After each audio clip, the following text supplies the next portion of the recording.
ሰው ከስህተቱና ከራሱ ጽድቅ እግዚአብሔር ሊገላግለው አንዳንዴ መከራው ጽኑ ያደርግ ዝም ይለዋል። ጥያቄውን አይመልስም። ለምን? ሰው ከስህተቱና ከራሱ ጽድቅ እንዲወጣ። ጥቂት ይጎስመን ይችላል፣ ጥቂት ሊወስድብን ይችላል።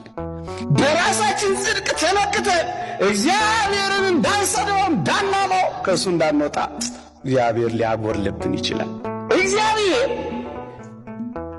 በበሽታ ይሁን በጤንነት ወደሱ በምን እንደሚያቀርበን እኛ እናውቅም። ቅዱስ ይስሐቅ እንዳለው በጤንነት ይሁን በበሽታ እግዚአብሔር ወደ አንተ የሚመጣው በምን እንደሆነ አታውቅም ነው የሚለው።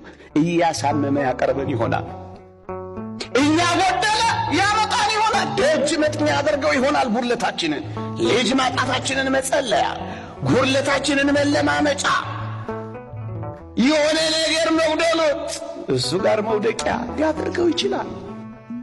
ለዚህ ነው ቅዱስ ይስሐቅ የተባለ አባት እግዚአብሔር መከራዎችንና አስቸጋሪ ነገሮችን በጻድቁ ሰው ላይ የሚያመጣው ይላል ሰውየው ድካሙን እንዲያውቅ ነው ይላል።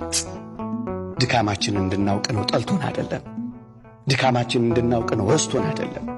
ድካማችንን እንድናውቅ ነው፣ ባይሆን ሆኖ አይደለም።